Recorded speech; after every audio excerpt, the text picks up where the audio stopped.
Welcome to Trifecta Collective, Finding the Root with Megan and Shannon, the podcast, where we dive deep into all things health and wellness to help you find health and healing inside and out for now and forever. Hello and welcome to Trifecta Collective, Finding the Root with Megan and Shannon. I am Megan Abbott, owner and founder of the holistic health practice, Trifecta Collective. So today we are re-releasing another old episode, and unfortunately I had recorded a solo episode that was supposed to come out this week, all about giving just some updates on everything that has changed and some more details about my life over the last year and all the changes that have occurred. And more importantly, it was really the overarching theme was about our relationship with fear, and how this comes up and how this presents throughout our healing journey. And unfortunately, there was an issue with the recording that we just discovered 2 days before this episode was supposed to come out, and I did not have time to re-record the episode. So I promise that episode is coming. I am going to re-record. It was a really, really good episode, in my opinion. I felt really good recording it. It was a little bit of a different episode, pretty heartfelt. It was very close to my heart. And so I will be re-recording. I just did not have time over the course of the last 2 days to be able to do that. And we wanted to make sure that we still had an episode come out every week. So we are going to re-release another one of our most popular episodes from the last year. And that is our episode on high cortisol. And this is a really popular topic. And if you listen to that episode, or if you have listened to the episode, this is such a great episode. We get so many questions about how do we regulate cortisol, high cortisol, low cortisol? And while the label is high cortisol, this is really about cortisol regulation. So if you have issues with low cortisol or high cortisol, and we actually explain why most people don't have one or the other, and usually it's just a cortisol dysregulation issue. If we do the proper testing that we need to really look and do a deeper dive into our cortisol levels, and what does that look like? And then where do we start in regulating them? And what does that even mean? So this is a phenomenal episode. Once again, we get tons and tons of questions about this. We get almost every one of our clients that comes in and works with us has cortisol dysregulation issues as a symptom, not as a root cause. And we talk a lot about that. And there's actually 2 parts of this episode. There was so much to talk about in regards to this. So this is just part 1. If you're interested after listening to this or re-listening to this, make sure to go check out part 2. It is one of our early episodes that, once again, this is just such a hot topic and so important to understand that this is a symptom.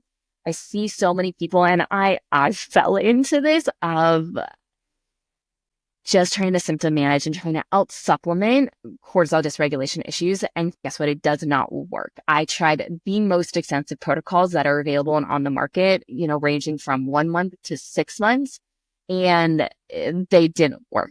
They didn't last. And this is across the board. I am not an exception. This is really the rule across the board. You cannot out-supplement cortisol dysregulation issues. So we do a deeper dive into that too. So I really hope you enjoy. We will have new episodes coming out starting next week, I promise.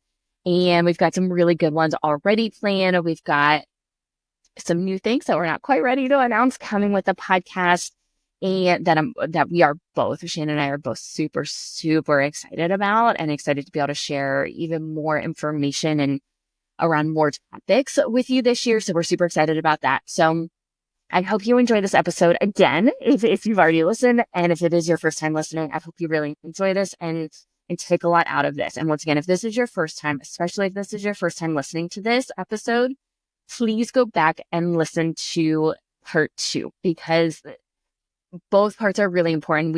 We have more time to dive a little bit deeper into how do we actually protocols? What does this look like? What are some tools that we can use that are really effective in starting to regulate cortisol levels? So be sure to check that out. And once again, I promise, I'm sorry we had an issue, and we were supposed to have a new episode come out this week. And I promise starting next week, we will have new episodes coming out. Thank you for your patience. Thank you for joining and for listening, and we'll see you next week. Hello and welcome back to Trifecta Collective, Finding the Root with Megan and Shannon. Welcome back. We are so excited to have you here. I'm Megan Abbott, owner and founder of Trifecta Collective, and this is my co-host Shannon Callery. And today we have, and I feel like I've said this already, but a really, really big topic, and a topic that is very near and dear to both of our hearts from personal experiences, and then certainly working with probably hundreds of clients at this point with cortisol issues. So today we're talking about high cortisol. And I also just want to clarify, if you've been diagnosed or been told that you have low cortisol dysregulation, we're going to talk about all of that in this episode. So please stay tuned. Don't think that just because you don't specifically have high cortisol that we're not going to touch on your specifics and why kind of this whole process of regulating your cortisol is so important when it comes to high, low, some other form of dysregulation. And so we're going to get into all of that. So let's talk first. What is cortisol? So the basics. Cortisol is a stress hormone. Yep. Cortisol is a stress hormone that is produced in, not to get super technical, but there's something in the body called the HPA axis. So really the first place that like the trigger, I guess, is happening, what's being released is from the hypothalamus. And then it kind of goes to your pituitary gland and then to your adrenals, which is where the cortisol is actually being released. And yes, it is a stress hormone, and it's pretty much like an alarm system for the body. Like, it's supposed to be there. We're supposed to have it. But it's not supposed to be elevated all the time. That's kind of where the problem comes in. And kind of like the basics for cortisol is when we wake up in the morning, our cortisol is supposed to rise naturally. You know, we can do things like getting out in the sun and whatnot, making sure we eat breakfast. Like, all these things are going to help our cortisol be regulated throughout the day. But pretty much what cortisol is a stress hormone. Exactly. So this, and as Shannon mentioned, this starts in the hypothalamus and pituitary and adrenal glands. And so, meaning, if you're not familiar with where these body parts are, this starts in our brain. So this is really something that happens in our brain. It is not something that we necessarily control. And so if we think of back in the day, like if we were being chased by a predator, a tiger, a lion, whatever it was, we need to be very alert.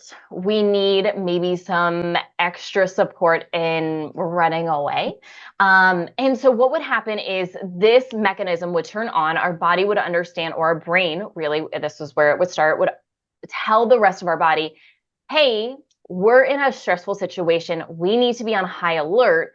And so hypothalamus, pituitary, adrenal, our cortisol would be released, usually among other things, potentially adrenaline as well. And there's some other chemicals that can go along here to make sure that we are in the most optimal position to survive. So this is what our body's supposed to do. It's what our brain is supposed to do. It helps us survive. And it's supposed to be a temporary thing where, you know, these hormones are released. We are no longer in this stressful situation.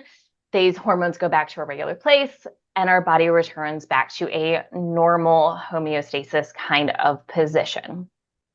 Now, what happens in our society nowadays is we have different stressors. And these stressors may not seem as big as being chased by a predator. However, our brain and our body doesn't perceive it that way.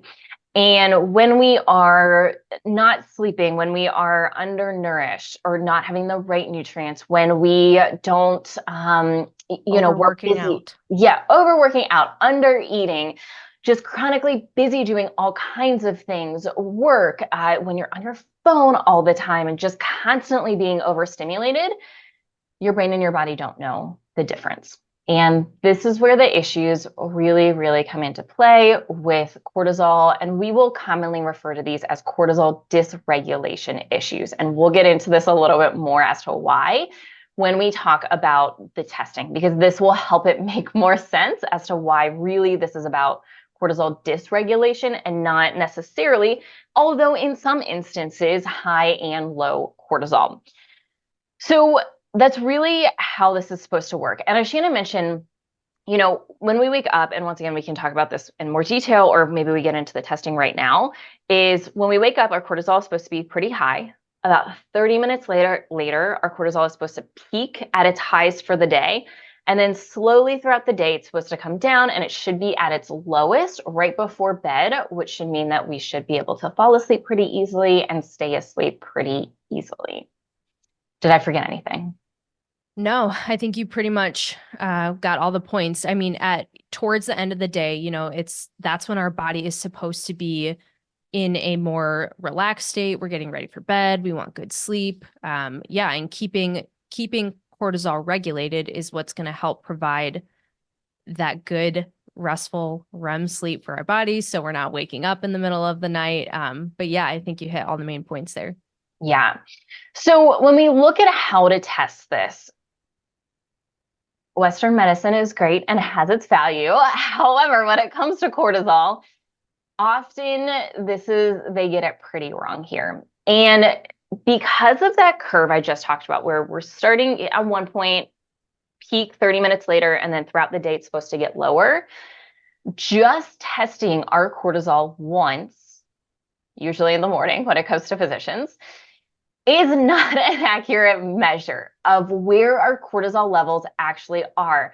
You could be low in the morning, you could be high in the morning, but what is happening the rest of the day? And that is really, really valuable information, because let's say you are diagnosed with high cortisol.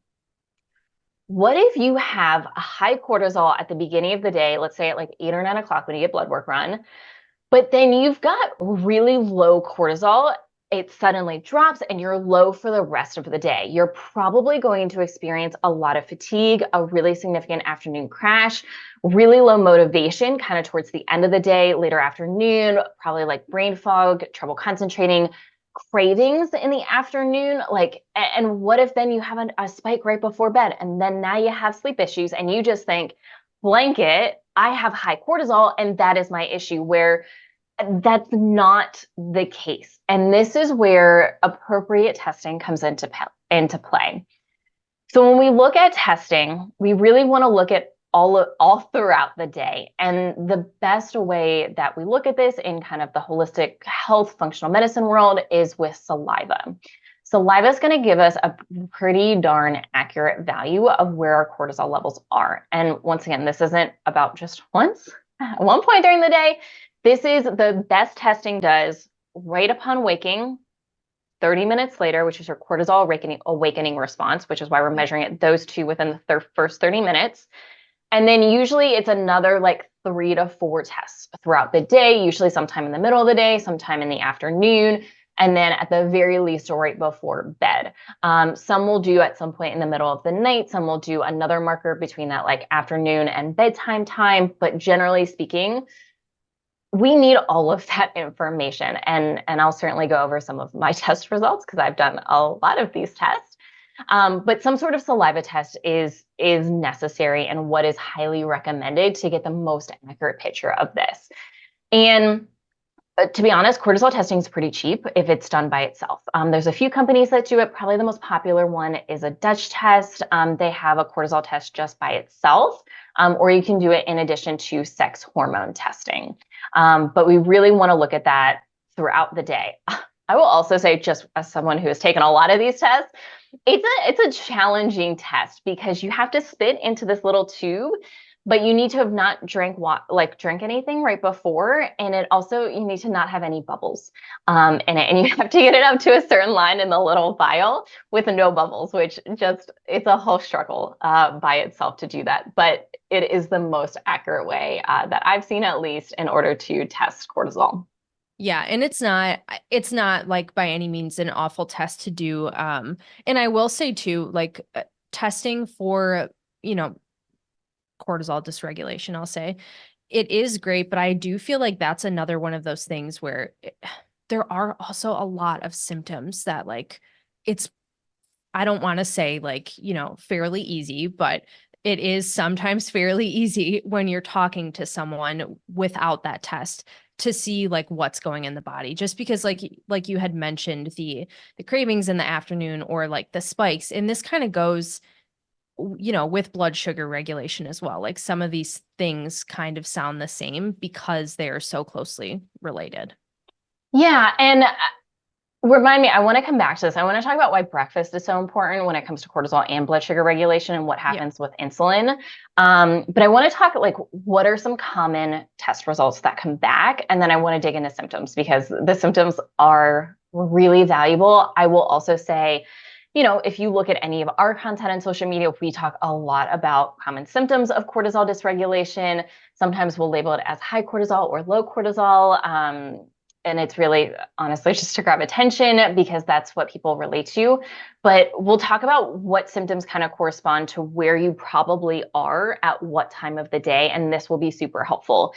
So I'll tell you like common test results. So easy ones, we can see high across the board. And what we'll see is a normal curve. So we'll see this like spike and then dip throughout the day, but everything is elevated. Same thing with low. We could see low across the board and see that, but see a nice curve is what we call it throughout the day, in which case you're low, but at least you have a good curve. And this curve is really, really important. I've had low curves. I've had high curves. I've also had straight lines. And what this means is I wake up and my cortisol level is technically a little bit high. I'm trying to remember my exact test, a little bit high.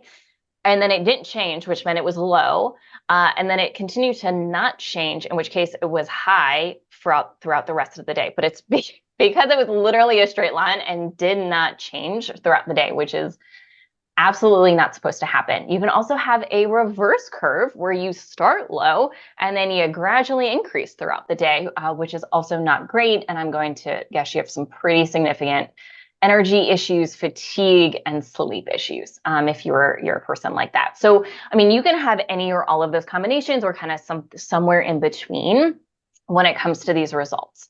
So the label of high or low cortisol, yes, it applies to some people, but so often not for the right reasons. And so I just think it's so important for you to understand that we need that picture of really like to label you as high or low cortisol. Like you should have a normal curve if you have high or low cortisol. Otherwise, you basically have cortisol dysregulation. And so if we blanket statement kind of you have a cortisol dysregulation issues and address it that way, because how we address it is largely the same. And we'll get into conventional things that people do and then how we actually address it and how we help people heal from cortisol issues. Yeah. So all of that is super, super important.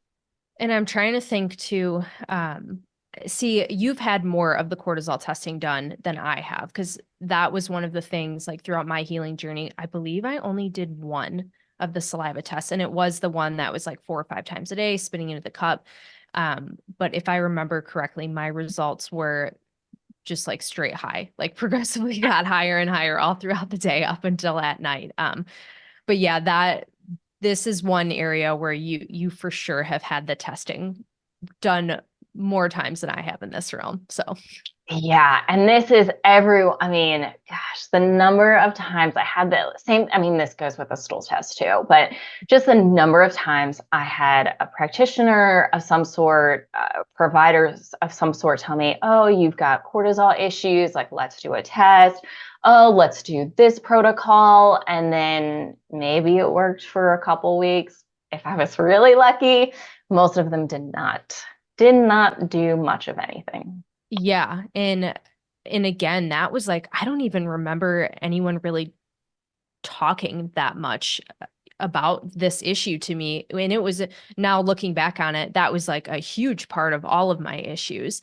And if anything was being done to try and help that, it was purely through supplementation, probably like an adrenal supporting supplement. And like, that's it. And now looking back on that from like what we know and in how we help people, that's so crazy because we know that one thing isn't going to do much. Like there's so many other things that need to be addressed besides just taking a supplement to support your adrenals. Yeah, and I'm kind of like, as I'm reflecting back, I wonder if it was because I had hypothyroid issues and then later diagnosed autoimmune thyroid related, if that played a part. Because if we look at, especially once I got into like pretty in-depth, like we'll say technical, um, nitpicky, really focus on one or two things, which is not the best, and not how most people heal.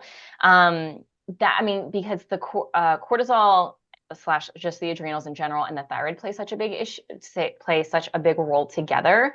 If you're unfamiliar, so we have the HPA axis, and then we also have the HPT axis, so the hypothalamus pituitary thyroid axis. So if you have thyroid issues, hyperthyroid, hypothyroid, thyroid autoimmunity, a lot of times in the functional medicine world or holistic health world, cortisol will be brought up.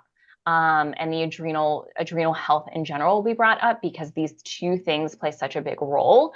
There's a reason, and this all starts in the brain. And there's also bigger picture, there's bigger reasons why these two things play such a big role together that we'll certainly dive into here. So yeah, let's talk about some symptoms here, because there's some really specific ones. And there's also, and this is really top of mind for me because I post a lot of content around this.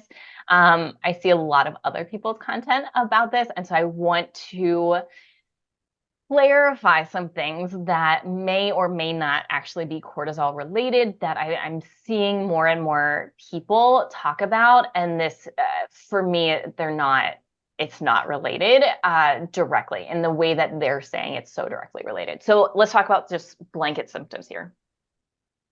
Ooh, yes. And I want you to dive into that more because you see more of the social media side than I do because you are the one posting all the content and whatnot. So I'm like, wait, what's going on out there? Like, what are people saying? What's not true?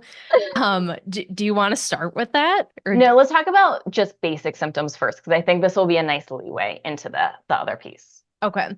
So basic symptoms of cortisol dysregulation, we'll say that. I was going to say high cortisol, but not necessarily. So a huge one that I see that we both see is, when you're struggling to lose weight around like your belly area, that's a big one. Puffiness. Let's just talk about this one, because there's also I'm so passionate about huge this topic. One. Yeah. I know.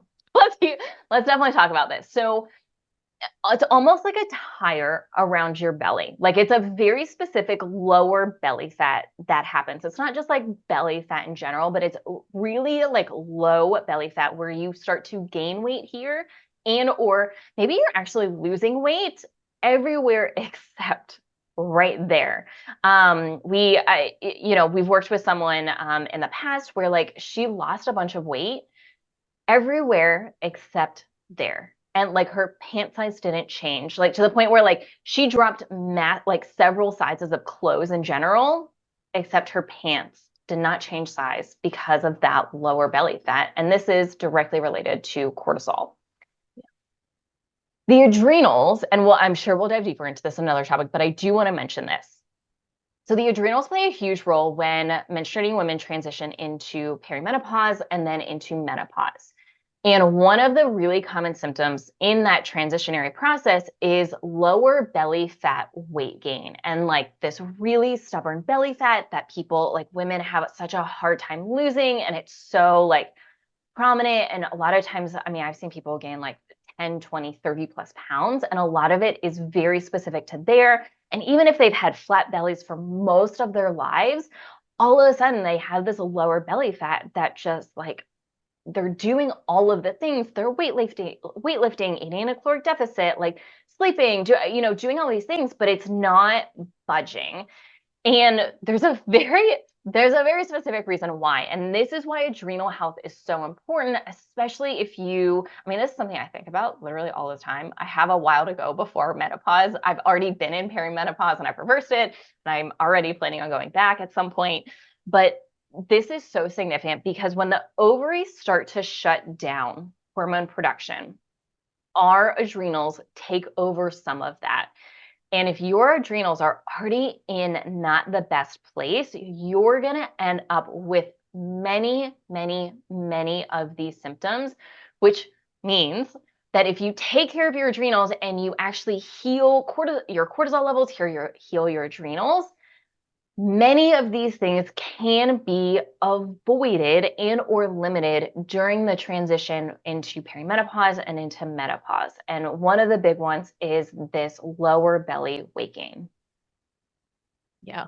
And as you're sitting here saying this, like what's popping into my head is like, pretty much we just need to enlighten people that we need to not be so stressed out all the time, because if we can just learn how to actually regulate our nervous systems and like keep our body in a calm state, like this is how you do this. But I know that we're going to get into that in a minute here. So a little bit more about symptoms. So yes, the tire weight around your belly that just like won't seem to go away is probably the biggest one, along with like a puffy face. I would say that's another really big one. They call it, sorry to interrupt you again. No, Moon face is what they call moon it. face. Yes, yeah. that's it. Mm-hmm. Yeah, moon face. And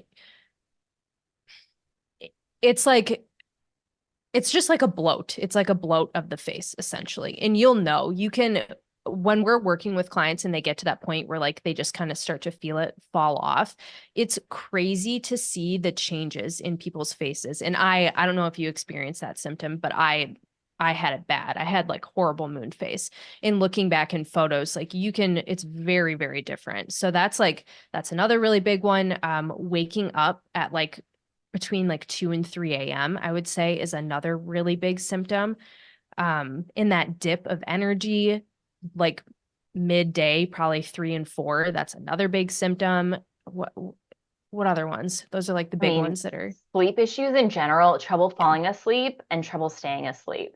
And a lot of times, and I say this from personal experience, and also someone who has a very long history of anxiety. So I'm saying this from this perspective, but a lot of times cortisol dysregulation issues can show up as anxiety and can seem like anxiety. And you can also have both. Like I also want to say, like, you can have anxiety issues and cortisol dysregulation issues. But for some people, anxiety can show up as cortisol dysregulation issues, because largely this can seem very similar. If you have the racing thoughts, like your brain just never stops, just is always going through like loops and patterns, and you're thinking about all of the things you could have said in situations from like 20 years ago, all of the things that could happen in the future, replaying the whole day, what might happen tomorrow. It's just like literally your brain will never turn off.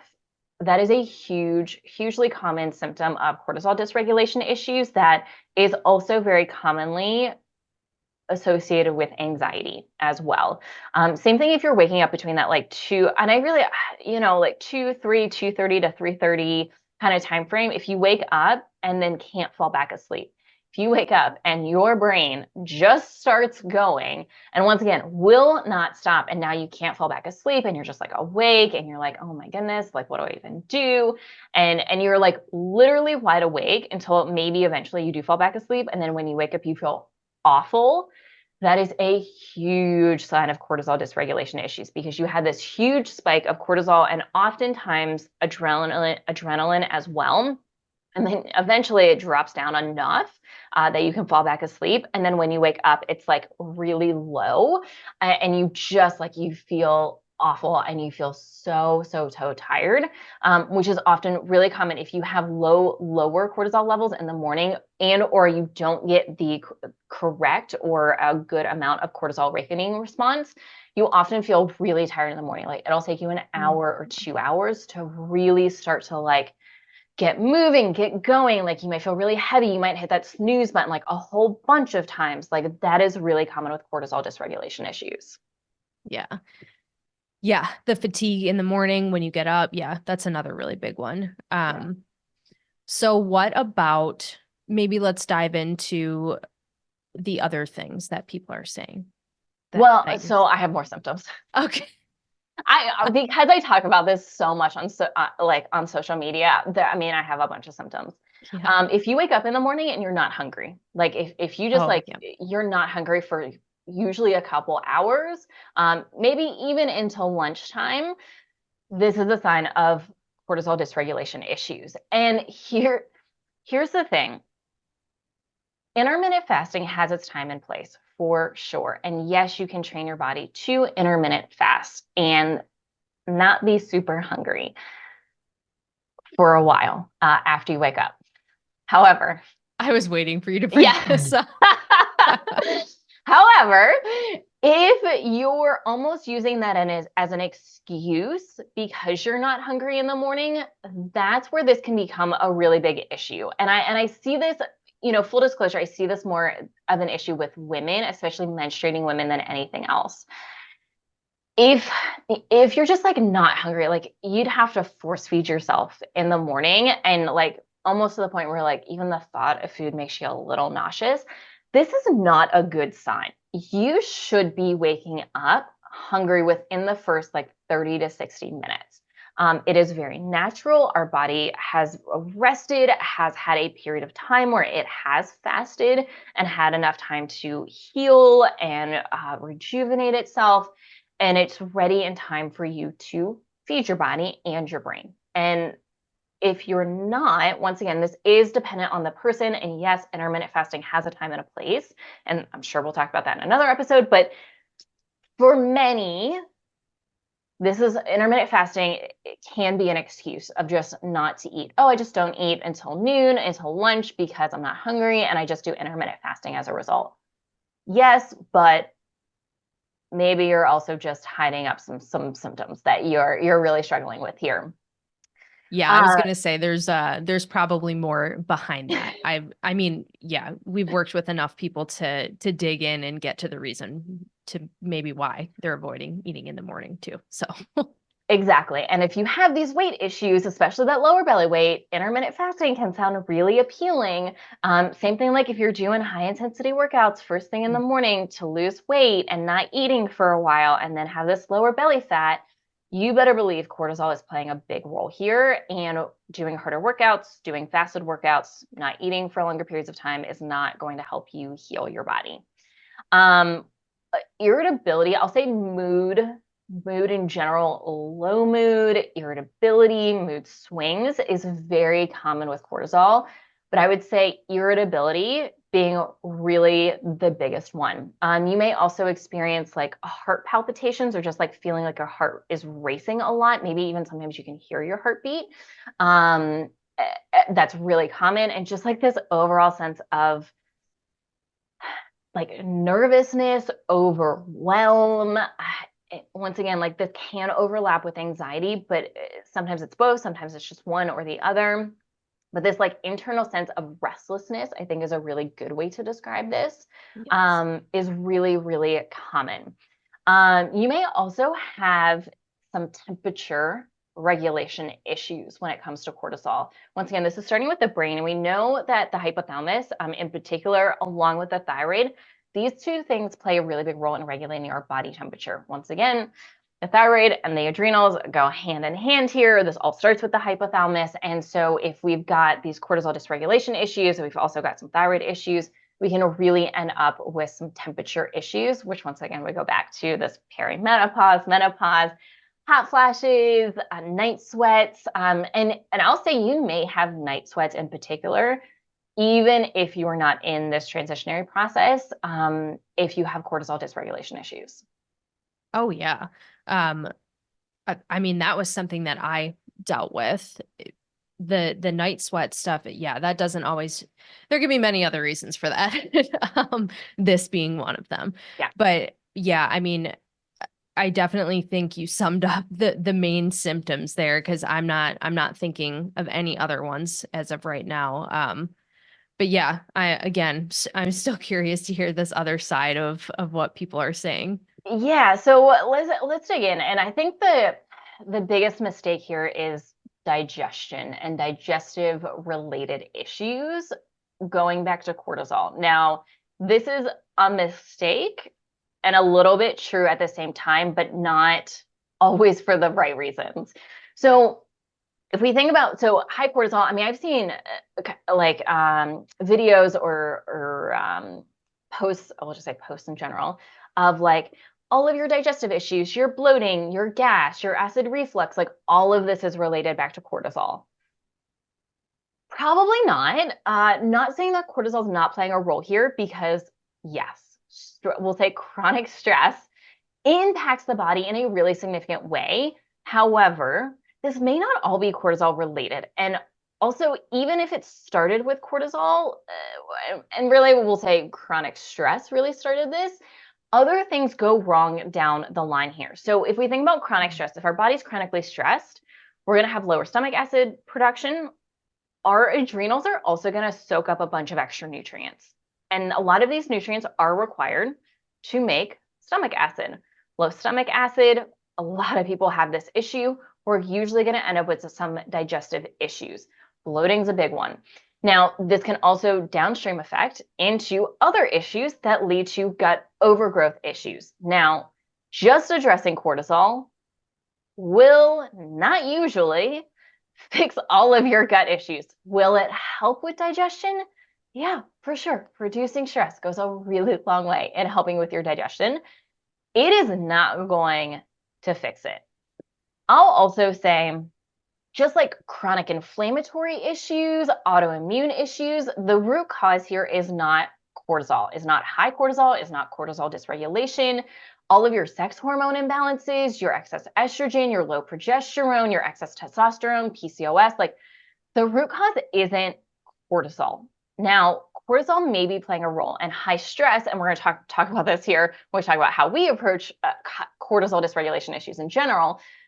But there's an underlying factor that's not, that people aren't talking about here. And it's not just if you regulate your cortisol with, rhodiola, with this herb, like this is not going to fix all of your issues. I'm really sorry to burst your bubble. Yes, it may help. I'm not saying that, because yes, reducing the chronic stress in your body, using adaptogens as a part of that, yes, it can absolutely help. Will it fix everything long term? And that's what we're really interested in. Will it address these issues so that not only do you heal, but you then stay healed, and you shouldn't have to be on a product like this for the rest of your life? Like, that is not the goal here.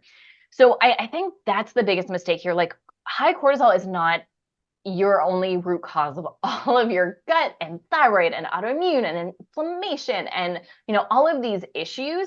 Yes, it can play a part, but it's also not a major root cause.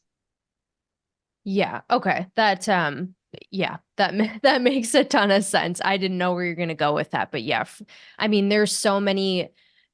It's definitely, I wouldn't label that as like a root cause. I think it's part of it. And usually, like, when we're talking about root cause, it's not going to be just like one thing anyway. It's normally going to be at least like 2 or 3 things, maybe a little bit more than that. So yeah, just doing that one thing, like taking a couple supplements and whatnot. Yeah, that's not going to fix the problem. And I do think it's unfortunate and sad, because I feel like we have both seen like a handful of practitioners that's kind of like their go-to to help people.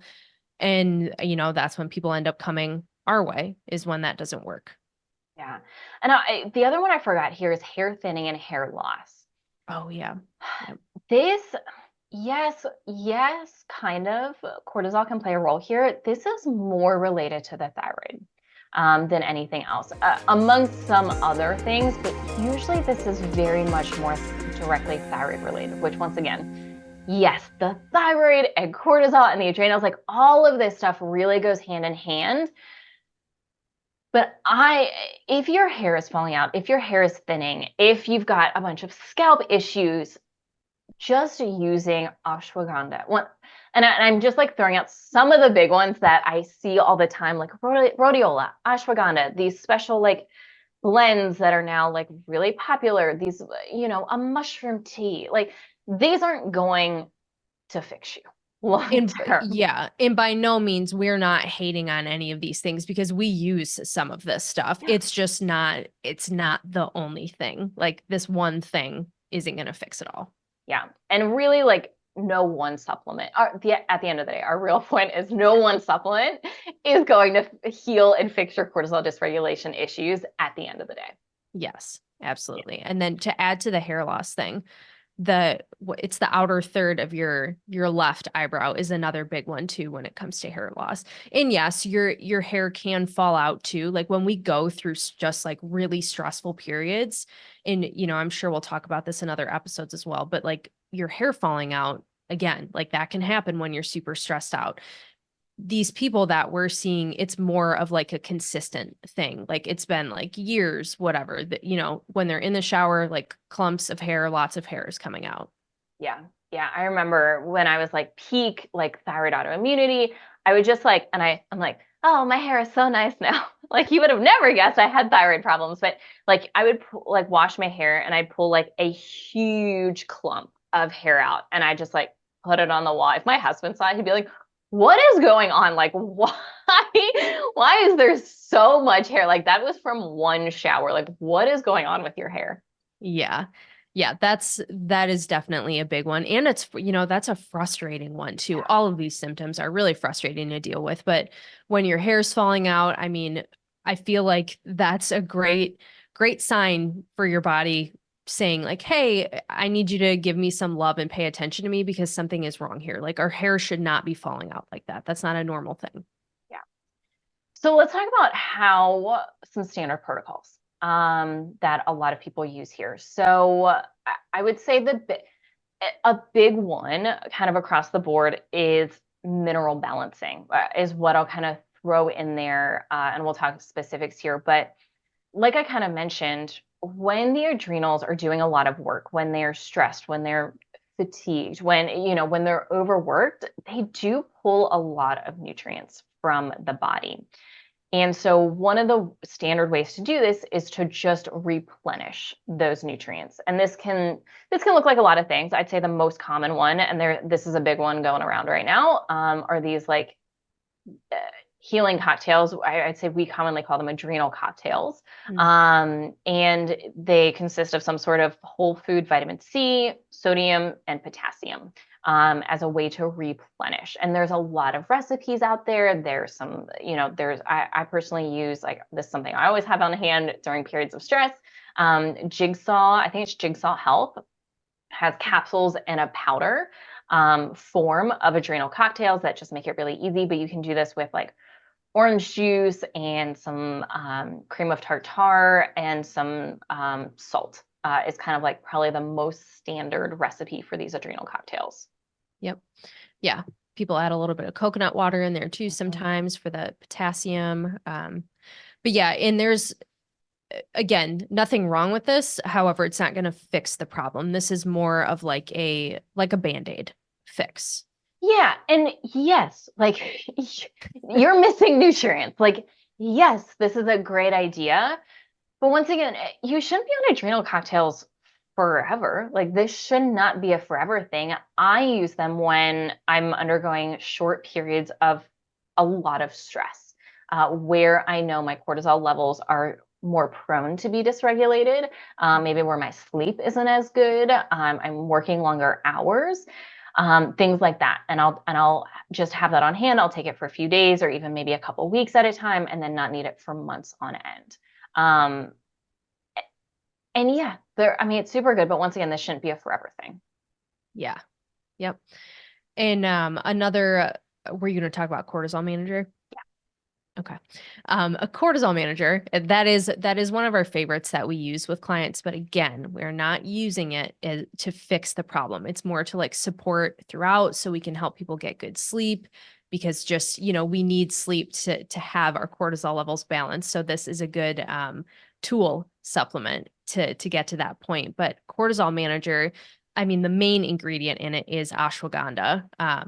What else is in it? I'm blanking. It's a whole bunch of other herbs. And it's really, and I'll say the reason we use it, and if we're going to address cortisol issues adjacently during healing protocols, it's usually for sleep because sleep is such an important part of healing overall that helping someone with sleep goes such a long way. And if we can supplement temporarily, once again, this is a temporary thing, then it's going to help their overall healing process just overall. And so Cortisol Manager, and this is a product by Integrative Therapeutics, is this nice blend to help bring down your cortisol before bed. Usually we recommend people take it 30 to 60 minutes before bed, one to two capsules. 2 capsules, I think, is the standard dose before bed, and that will help people kind of bring those cortisol levels down to help them fall asleep and stay asleep. Yeah. And, just like you keep the Jigsaw adrenal cocktail on hand, that Cortisol Manager is one that I keep on hand for when I'm traveling, when I'm going through, periods of stress, when I'm doing maybe some energy healing and I know I'm not going to sleep for a couple days. Like that supplement it is like the golden supplement to me. It's such a good little helper to have on hand. Yeah. I do also want to say, and I say this because I am this person, not everyone does well with ashwagandha.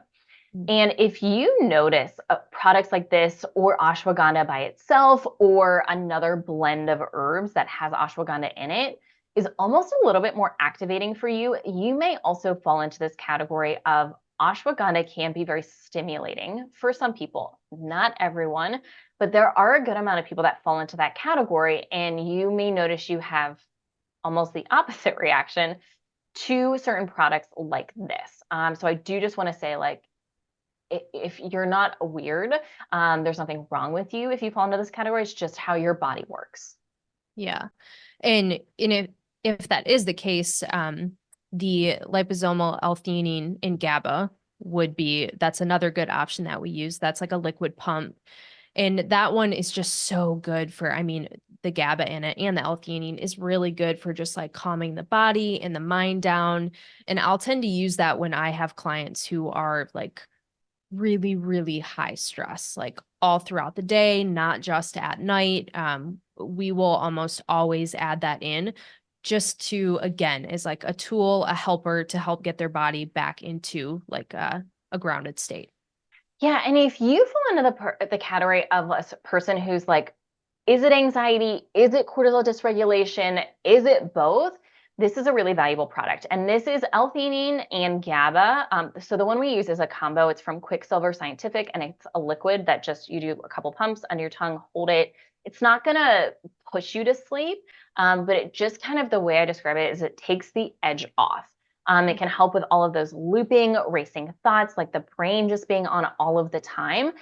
You can take it throughout the day as well, and it'll just kind of help recenter you a little bit. And this is really commonly used in like, if you look at any of the protocols in like holistic psychiatry, like anyone in that world, like L-theanine and GABA are two really common products that are really used in cortisol healing in general.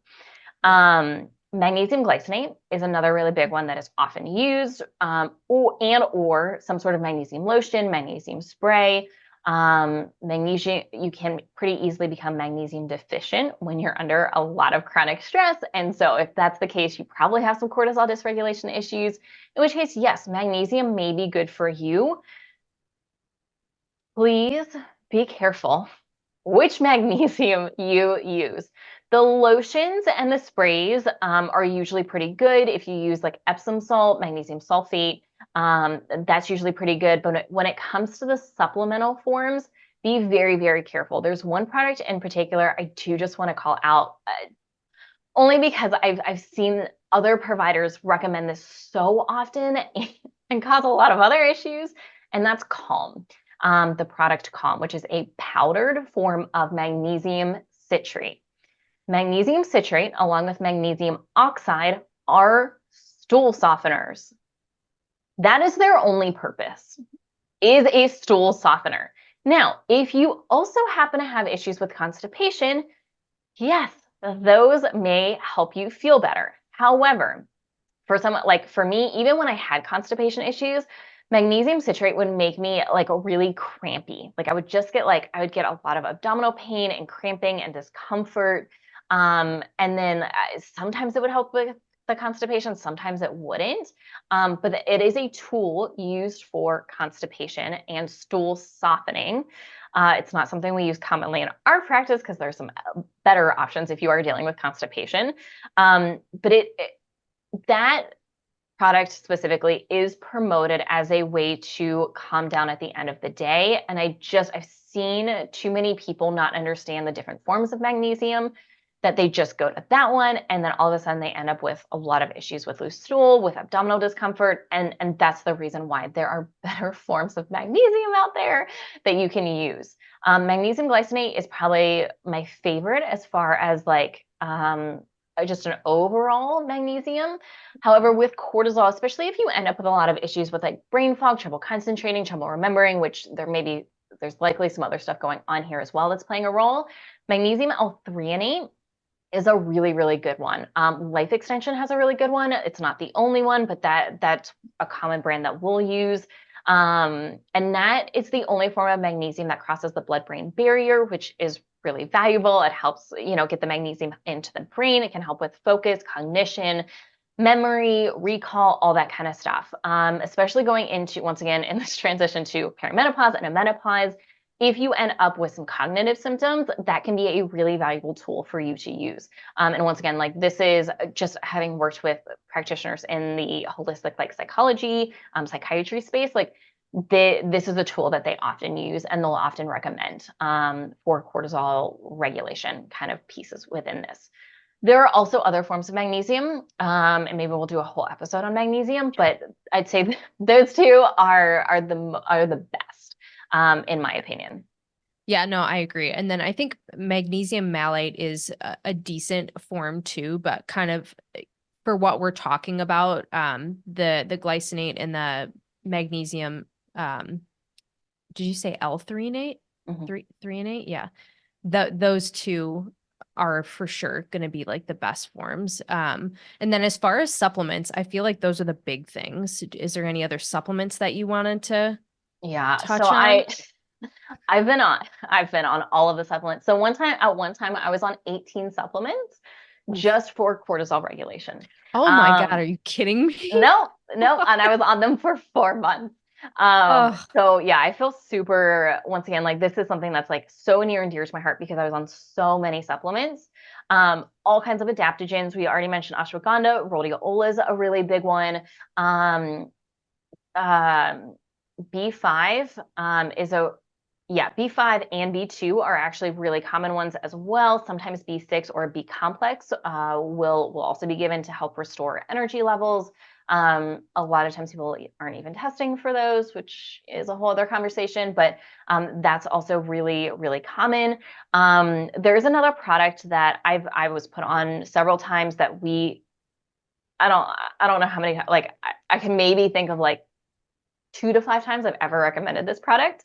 But ADB5 by Biotics is one, and it's another blend. This is one taken in the morning. Sometimes you can take it also at lunch, and this will help bring up your cortisol levels a little bit in the morning. If you are testing low, you do absolutely want to test before taking this product, in my opinion. So this can be taken to help raise your cortisol levels. I've also been put on full spectrum hemp oil to help bring down the cortisol levels in the evening. Vitamin C by itself, zinc by itself. Please never take zinc by itself. You're going to end up with a zinc copper imbalance.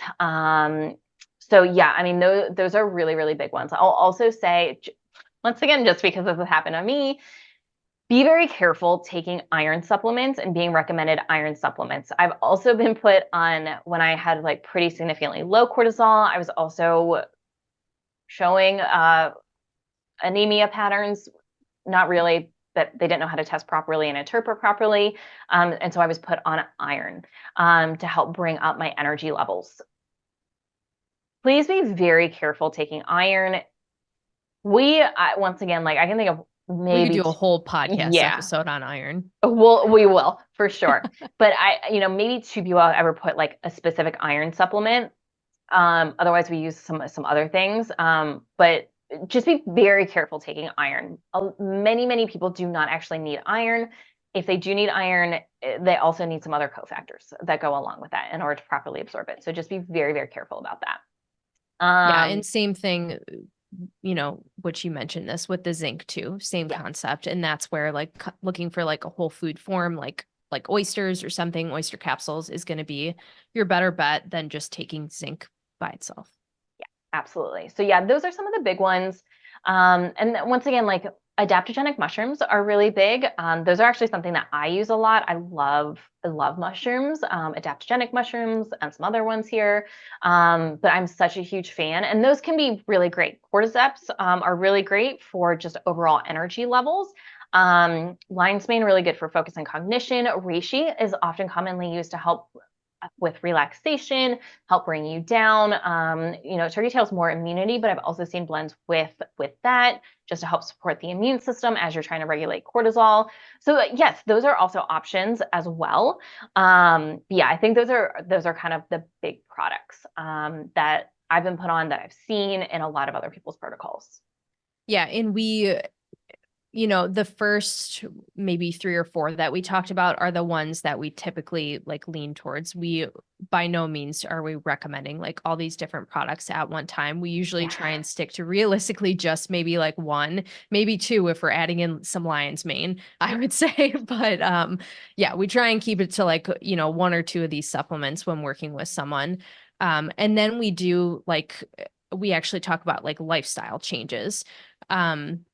Getting out in the sun first thing in the morning when you wake up to help regulate your circadian rhythm. That's a really big one. Yeah, real quick, I just want to say, so these are natural ways. So we're going to start going over natural ways to start regulating your cortisol levels. Okay. Yeah. And so that's the big one.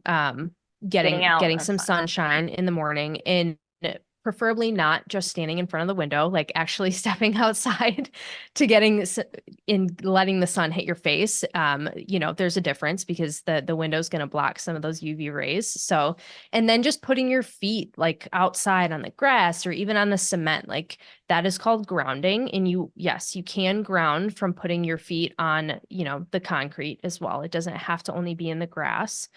What are some other big ones? I just want to talk about the sunshine, the natural light here. So natural light, especially first thing in the morning, but also if you can throughout the day as well. Like if you can get out at lunchtime, if you can get out when the sun is setting. And the reason why is this is going to help naturally reset your circadian rhythm, which your circadian rhythm and your cortisol regulation and your cortisol cycle, those 2 things go hand in hand, because you should be most awake in the morning. And then throughout the day, especially towards the end of the day when it's dark, like that's when you should be the sleepiest and your cortisol should be the lowest. And that really corresponds with just our natural circadian rhythm. Yeah. And watching the sunset, watching the sun go down absolutely helps with that. Yeah. So, I mean, I guess I only talked about the morning because, when we're starting to work with people, like we try to make small changes to not make it overwhelming, but 100%, like ideally end goal would be to get out at least 3 times a day and even get a little walk in there, hopefully, because that's going to be helpful too. But yeah, so the next big thing that I touched on would be, trying to eat breakfast within an hour of waking up is such a huge thing. Ultimately, what fasting is doing for most people, I will say, when you're not eating in the morning, you're putting stress on your body. You're creating stress, and then your cortisol levels, your blood sugar regulation, all of these things are like spiking.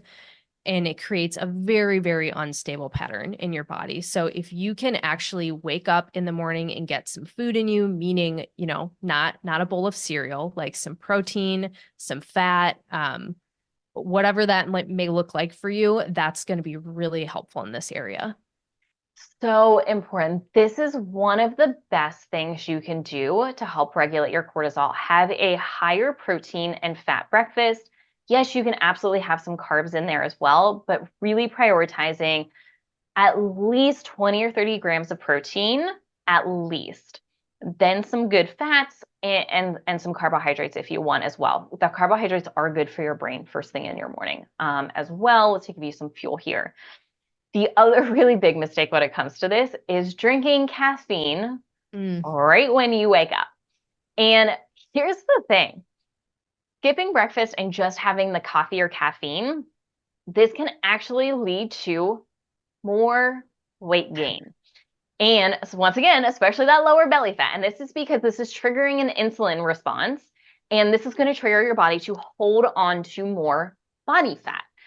which for most people is not what you're looking for. Even if you're trying to gain weight, you're probably not trying to gain body fat for most people. If you want to add weight, this is usually more muscle, maybe some body fat, but this is not kind of the right way to add on body fat, in my opinion. So yeah, this is really important.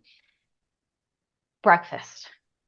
Breakfast does so many things for your blood sugar, for your energy levels. This also helps to stabilize your blood sugar throughout the rest of the day, not only for breakfast, but for the entire rest of the day, which if you have something, hormonal imbalances like PCOS, there's also a good chance you have some cortisol dysregulation issues. One of the best things you can do to regulate all of your hormones and help really regulate your blood sugar and insulin levels is eating breakfast first thing in the morning. This protein, fat, maybe a little bit of carbs here.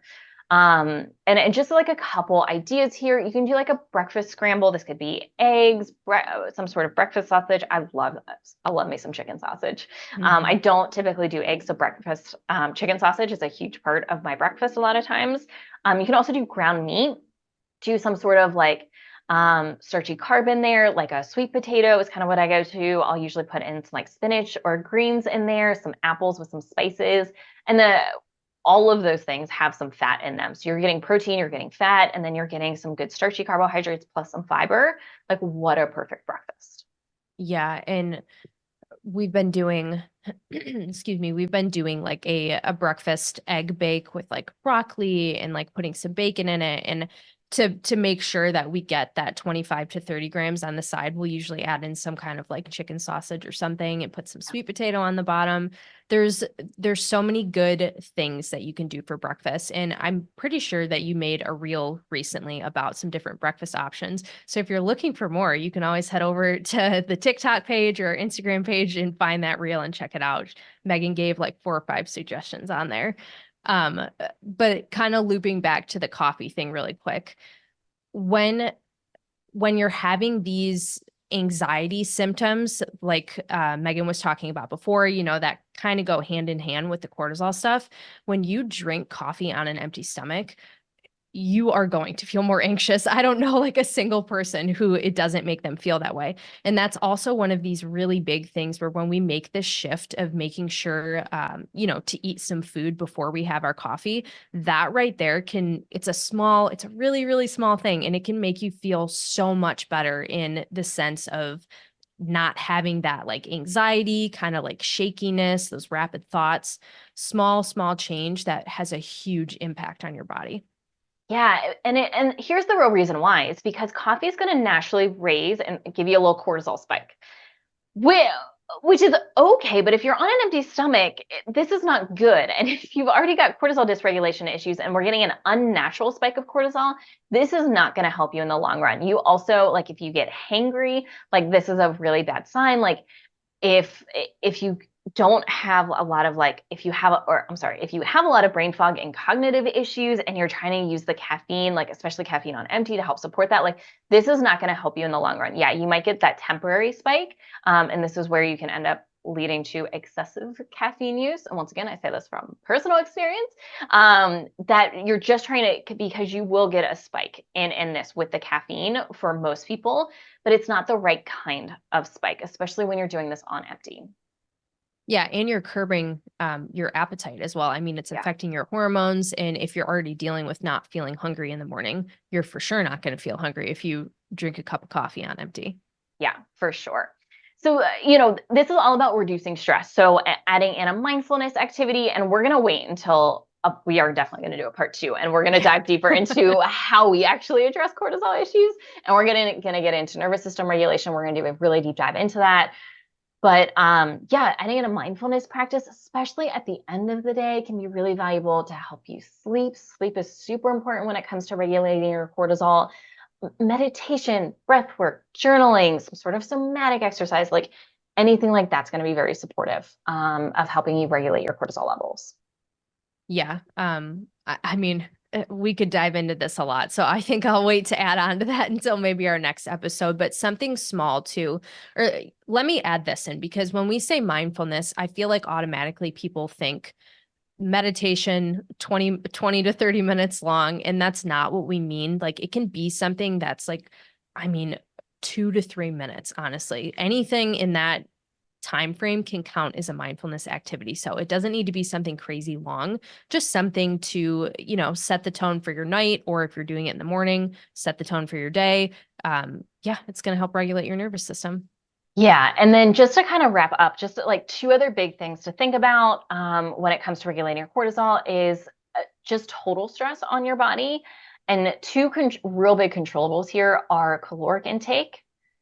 Really try not to be in a significant caloric deficit. It's not going to help you lose weight if you've got cortisol dysregulation issues. And honestly, it can really go the opposite way, and it can lead to more weight gain or just more struggle in being able to lose weight.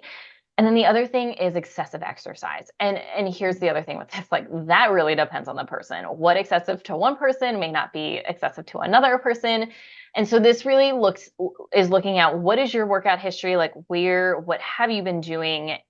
And then how significant are your total stressors on your body? And we'll talk about that in the part 2 of just like total stress inside and outside of the body. But just be very mindful of just making sure you're eating enough and actually giving your body nutrients, and then not over exercising.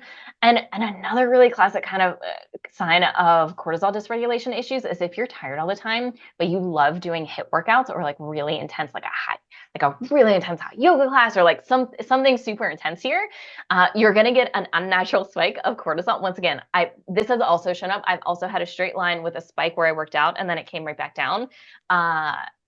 Because it'll give you a spike of cortisol, which means you'll feel really good, you'll feel alert, you'll feel energized, but then you will crash.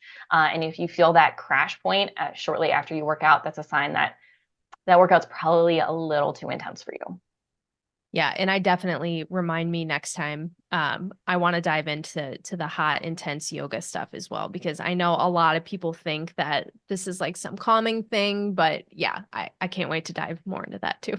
Yeah. So, okay. So we're going to stop there, and we are definitely going to do a part 2, and we're going to talk about the 2 biggest things we're going to talk about is total stress on the body, and how to figure out and address that, and then nervous system regulation. And these are really the 2 keys to healing cortisol dysregulation issues long term, and then most importantly, staying healed. And for me, like it wasn't until I addressed both of these together, that I saw long-term progress and have been able to stay healed. We'll also talk about maintenance protocols and keeping your cortisol regulated, especially because stress is going to happen. You're going to go through stressful periods of time. And it's just about how to support your body appropriately during those times that can keep your cortisol regulated. Love it. And yeah, so much more to add to that too, but it's going to have to wait till the next one. Yes. So thank you so much for joining us. We really appreciate it. Be sure to stay tuned for part 2 because we are a newer podcast. Reviews and ratings go a really long way. So if you can leave us a 5-star review or rating, we would really, really, really appreciate it. Like and subscribe, and we will see you next time.